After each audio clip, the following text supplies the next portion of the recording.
Hello everybody, I'd like to paint yet another portrait of an idea. In this case, I want to discuss what characterizes true love.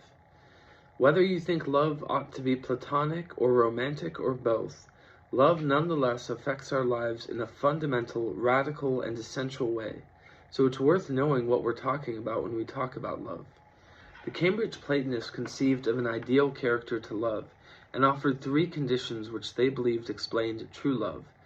The first condition is that you love the person more than you love being loved by them, because if your object of affection is the love they have for you, then it perishes the moment they cannot express it, whether that be due to illness, debilitation, or being occupied by work, whatever the cause. If you don't love them, but love their love for you, then fundamentally it's an unstable, unfixed type of love.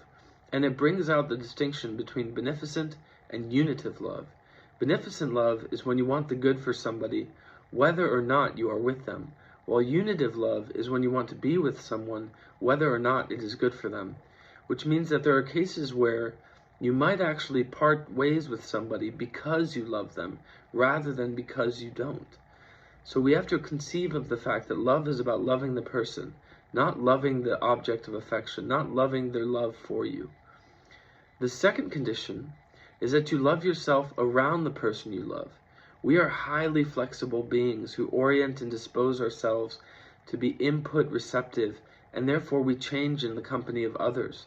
If you don't love who you become in somebody's presence, you will never ultimately be able to be in a truly loving relationship with them. The third condition is that the two of you have a third object of love, something you both love at the same time. This could be art or philosophy or anything else. But it allows you to be in a state of love without being focused on each other. So when you go to a gallery and you look at great art, you can be in a loving state together without worrying about one or the other. But there are other twists to love. Paulo Coelho, in his book The Alchemist, reinterprets the Greek tragedy of Narcissus.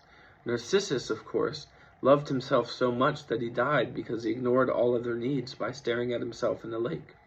But in Coelho's take of Narcissus, after Narcissus dies, explorers find the lake, and they discover that the lake has turned into salty tears. But the lake has not been crying because it misses Narcissus.